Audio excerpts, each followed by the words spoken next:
PSP college द्वारा संचालित online क्लासों में आपका एक बार फिर से हार्दिक अभिनंदन। आज की जो हमारी क्लास है बीए थर्ड ईयर को लेकर है, जो कि पहले हमने वीडियो बनाए हैं बीए थर्ड ईयर में जो हमारा पेपर चलता है राजनीति विज्ञान, और उसमें भी जो पेपर सेकंड है अंतर्राष्ट्रीय राजनीति,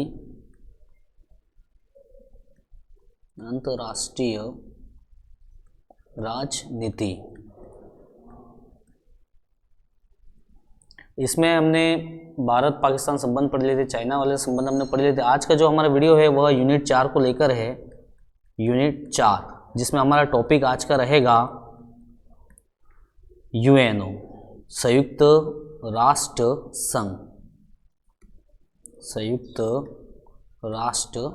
संघ। पूरा डिटेल से पढ़ेंगे इसको, पॉइंट ऑफ जीके के पॉइंट ऑफ से भी इसको हम पढ़ेंगे। तो आज का हमारा जो टॉपिक है वह है संयुक्त राष्ट्र संघ। अब इसमें जो पहला क्वेश्चन बनता है निबंधात्मक प्रश्न, वह यही से बनेगा कि संयुक्त राष्ट्र जो संघ बना है उसके विभिन्न चरण बताइए। ठीक है, तो ये 6 चरण हैं, ये आपको याद रखने हैं कि संयुक्त राष्ट्र संघ कैसे बना, कौन कौन से चरण थे। हम सबको पता ही है कि 24 अक्टूबर 1945 को संयुक्त राष्ट्र संघ अस्तित्व में आया। वर्तमान की बात करें तो वर्तमान में इसमें लगभग 193 सदस्य इसके सदस्य हैं। तो चलिएगा, हेडिंग डाल दीजिएगा आप कि संयुक्त राष्ट्र संघ की स्थापना के विभिन्न चरण। ठीक है, अब जो चरण बन रहे हैं, लेकिन उसके पहले पहले चरण की अगर हम बात करें कि जो संयुक्त राष्ट्र संघ है का पहला चरण क्या था, तो पहला चरण ये था इसमें कि रूजवेल्ट के द्वारा दी गई स्वतंत्रता है। रूजवेल्ट पहला चरण की हम बात कर रहे हैं, जो प्रथम विश्व युद्ध समाप्त होता है। देखिएगा, एक बार फिर से मैं रिवाइज करवाता हूँ। पहला विश्व युद्ध 1914 से 1918 के बीच में हुआ था। इसके परिणाम स्वरूप उस समय राष्ट्रसंघ की स्थापना हुई थी। फिर दूसरा जो विश्व युद्ध है 1939 से शुरू हो जाता है, और इस युद्ध की समाप्ति के बाद यूएनओ अस्तित्व में आता है, जो कि भी वर्तमान में अभी तक अस्तित्व में है। तो जो पहला चरण है वह है रूजवेल्ट के अनुसार 4 स्वतंत्रता है। 4 स्वतंत्रता है। ठीक है, अब 4 स्वतंत्रता कौन कौन से? पहला चरण है कि रूजवेल्ट के अनुसार के 4 स्वतंत्रता है, जिसमें अगर हम पहली स्वतंत्रता की बात करें तो रूजवेल्ट ने पहली स्वतंत्रता बताई थी, और ये इन्होंने बताई थी 6 जनवरी 1941 में। जो उन्होंने भाषण दिया था, उस भाषण में उन्होंने कहा था कि हमें विश्व को ये 4 स्वतंत्रता प्रदान करनी है। ठीक है, जिसमें जो पहली स्वतंत्रता थी वह थी भाषण व अभिव्यक्ति की स्वतंत्रता। भाषण व अभिव्यक्ति की स्वतंत्रता। भाषण व अभिव्यक्ति की स्वतंत्रता। रूजवेल्ट का मानना था कि दुनिया के जितने भी लोग हैं उनको भाषण और अभिव्यक्ति की स्वतंत्रता होनी चाहिए। दूसरी जो स्वतंत्रता उन्होंने दी थी वह थी उपासना की स्वतंत्रता। उपासना की स्वतंत्रता। दूसरी स्वतंत्रता हो गई उपासना की स्वतंत्रता। तीसरी जो स्वतंत्रता थी वह थी कि भय का अभाव, भय के अभाव की स्वतंत्रता। और नंबर 4 पे जो उन्होंने स्वतंत्रता दी थी वह थी अभावग्रस्त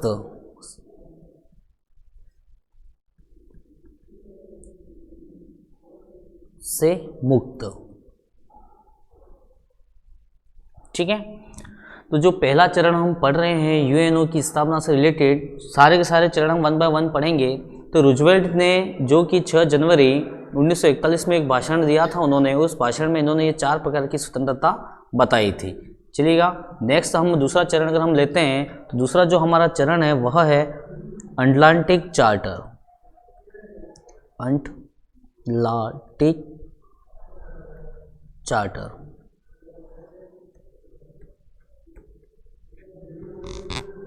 अटलांटिक चार्टर ठीक है। जो अटलांटिक चार्टर व्यवस्था है वह हुई थी 14 अगस्त तारीखें आपको याद रखनी है, 14 अगस्त 1941। ठीक है। अटलांटिक चार्टर क्या होता है कि जब युद्ध समाप्त हो जाता है उसके बाद रूजवेल्ट जो कि अमेरिका के राष्ट्रपति थे और चर्चिल जो कि ब्रिटेन के प्राइम मिनिस्टर अटलांटिक महासागर में शांति के उपायों की जो चर्चा कहते हैं, इसी को हम क्या कहते हैं, अटलांटिक चार्टर। आपको याद रखना है, यहाँ पर दो व्यक्तियों के नाम भी याद रखने हैं। एक तो याद रखना है रूजवेल्ट जो कि यूएसए के राष्ट्रपति हैं, और दूसरे हैं यहाँ पर चर्चिल, ठीक है, जो कि ब्रिटेन से हैं। तो क्या होता है जब युद्ध समाप्त हो जाता है, देखो विभिन्न चरण 1 बाय 1 याद रखने हैं हमको। जैसे नंबर 1 अपने को याद रखना है रूजवेल्ट के अनुसार 4 स्वतंत्रता है।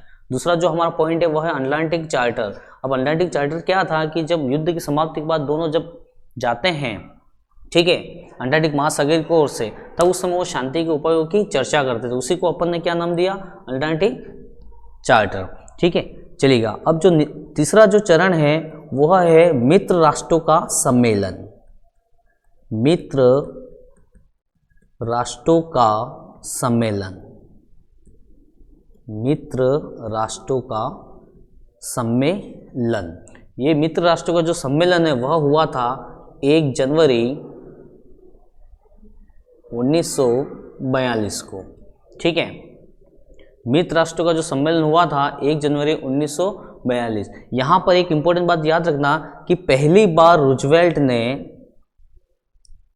पहली बार इस सम्मेलन में रूजवेल्ट ने संयुक्त राष्ट्र शब्द का प्रयोग किया था। संयुक्त राष्ट्र शब्द का यहाँ पर रूजवेल्ट ने पहली बार प्रयोग किया था। यह सम्मेलन कहाँ हुआ, तो यह सम्मेलन होता वाशिंगटन डीसी में। वाशिंगटन डीसी में यह सम्मेलन हो रहा है। ठीक है, तो देखो पहला जो चरण था संयुक्त राष्ट्र संघ की स्थापना से रिलेटेड, वह था रूजवेल्ट के अनुसार 4 स्वतंत्रताएं थी। दूसरे प्रकार का जो था चरण, जिसको हम कह सकते हैं अटलांटिक चार्टर, 14 अगस्त 1941 को ये महासागर में यात्रा के दौरान दोनों ने चर्चाएं की थी। तीसरा जो मित्र राष्ट्रों का सम्मेलन हुआ वो हुआ था वाशिंगटन डीसी में, हुआ था 1 जनवरी 1942 में। और इस सम्मेलन की महत्वपूर्ण विशेषता यह है कि यहाँ पर पहली बार रूजवेल्ट ने संयुक्त राष्ट्र संघ का प्रयोग किया था। ठीक है, चलिएगा। अब नेक्स्ट जो चौथा चरण है हमारा, चौथा चरण है इसमें मॉस्को घोषणा पत्र। मॉस्को घोषणा पत्र, मॉस्को घोषणा पत्र। ठीक है, और यह सम्मेलन हुआ था 30 अक्टूबर 1942 को। ठीक है, इस सम्मेलन में भी शांति के उपायों की चर्चा की गई कि भाई युद्ध समाप्ति जब हो जाएगा उसके बाद हमें एक ऐसी संस्था की स्थापना करनी है जो आए दिन जो विभिन्न प्रकार के विवाद होते हैं दो देशों के मध्य, उनको शांतिपूर्वक क्या कर सके, समाधान कर सके। तो चौथा चरण हमारा हो गया मॉस्को घोषणा पत्र। पहला हमने देखा था रूजवेल्ट के अनुसार 4 स्वतंत्रता है। दूसरा फिर हमने देखा अटलांटिक चार्टर देखा था। तीसरा जो हमारा चरण है वह मित्र राष्ट्रों का सम्मेलन है। चौथा हमारा जो चरण है वह है मॉस्को घोषणा पत्र। नेक्स्ट जो 5वां चरण है वह है ईरान, इसको हम यूं भी कह सकते हैं / तेहरान सम्मेलन। ईरान / तेहरान सम्मेलन। ठीक है, ये सम्मेलन हुआ था नवंबर से दिसंबर 1943 में। 5वां चरण है। ठीक है, इस सम्मेलन में वापिस से तीनों व्यक्ति आएंगे, एक तो रूजवेल्ट, ठीक है, उसके बाद चर्चिल, ये ब्रिटेन से हैं, और स्टालिन जो कि कहाँ से थे, रूस से थे। इन तीनों ने, जो तीनों महाशक्तियाँ थी उस समय की, तीनों महाशक्तियों का ये सम्मेलन यहाँ पे होता है ईरान में। ठीक है, और यहाँ पर भी सेम वही बात कि शांति के उपाय कैसे लागू करें या किस प्रकार से हम ये विवाद जो आए दिन होते हैं उसका समाधान करें, इस हिसाब से ये सम्मेलन होता है। नेक्स्ट अगर हम सम्मेलन की बात करें तो छठा जो हमारा सम्मेलन है वह है वाशिंगटन सम्मेलन। वाशिंगटन सम्मेलन, या जो जगह है उसका भी कभी कभी नाम पूछ लिया जाता है। जगह का नाम है Dumbarton Oaks. Dumbarton Oaks सम्मेलन। ठीक है, यह सम्मेलन होता है हमारा अगस्त से अक्टूबर 1944 को। छठे सम्मेलन की हम बात कर रहे हैं यहाँ पर, वाशिंगटन या जो जगह थी डम्स बॉटन ऑक्स, ये भी हो रहा है 1944 में। इस सम्मेलन में ये डिसाइड किया है कि जो यूएनओ के जो 6 अंग हैं उसमें से महासभा सुरक्षा परिषद,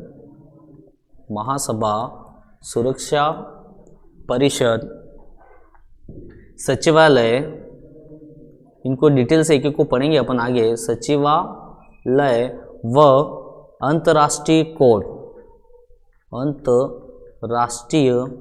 कोड, इन चारों पर सबकी सहमति बन गई थी। एक इंपॉर्टेंट सम्मेलन है, इसको याद रखना है हमें।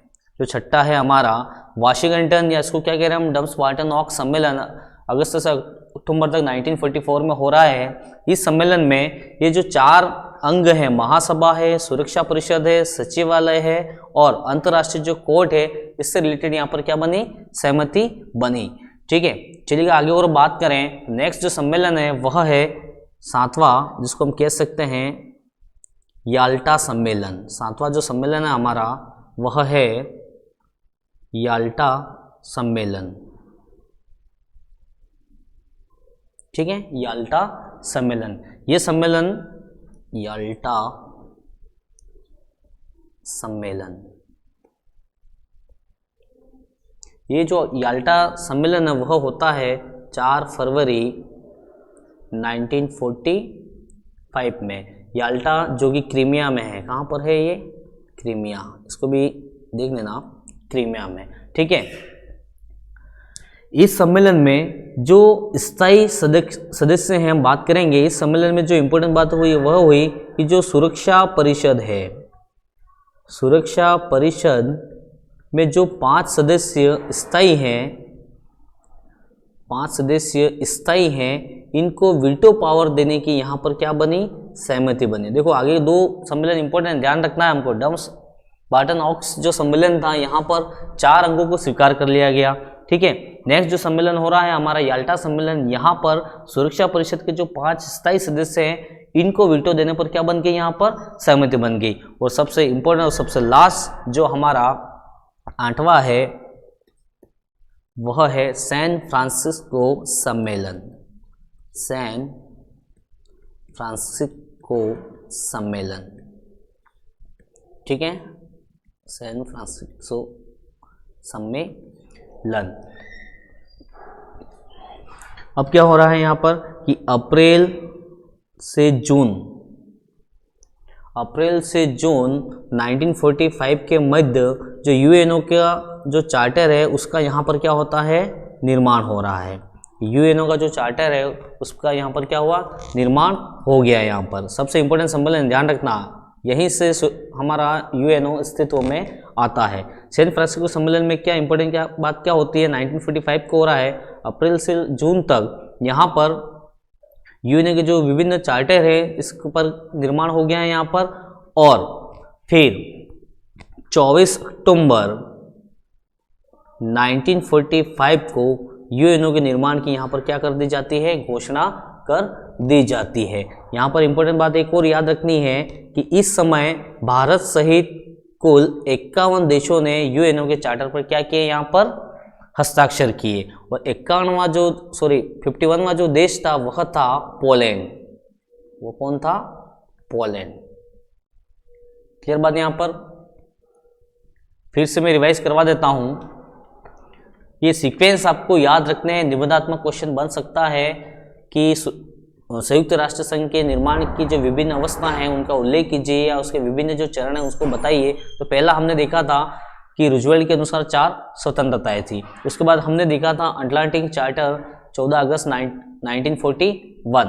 फिर हमने देखा था मित्र राष्ट्रों का सम्मेलन जो कि वाशिंगटन डीसी में हुआ था, तीसरा। चौथा हमको याद रखना है मॉस्को घोषणा पत्र याद रखना है। 5वां हमें याद रखना है ईरान तेहरान सम्मेलन। छठा जो सम्मेलन था वह था डम्स बॉटन ऑक्स या वाशिंगटन सम्मेलन। उसके बाद फिर था हमारा 7वां याल्टा सम्मेलन, जहाँ पर सुरक्षा परिषद को जो 5 सदस्य हैं उनको वीटो पावर देने का यहाँ पर निर्णय लिया गया। और जो अंतिम हमारा है सैन फ्रांसिस्को सम्मेलन, इस सम्मेलन में यहाँ पर क्या होता है कि संयुक्त राष्ट्र संघ का जो चार्टर है उसका यहाँ पर निर्माण किया जा रहा है। और 24 अक्टूबर 1945 को ये जो चार्टर है यहाँ पर, ठीक है, उस पर कुल 51 जो देश हैं वह क्या करते हैं, हस्ताक्षर करते हैं। जीके के हिसाब से अगर बात करें तो यहाँ पर ये इंपॉर्टेंट बात याद रखना कि जो 51वां जो सदस्य था वह क्या था, पोलैंड। तो आज का ये इस वीडियो से अपना एक क्वेश्चन यहाँ पर क्लियर हो रहा है। ये याद रखना है, ये जो सीक्वेंस है वो हमें क्रमबद्ध हमें क्या करना है, याद करना है। धन्यवाद।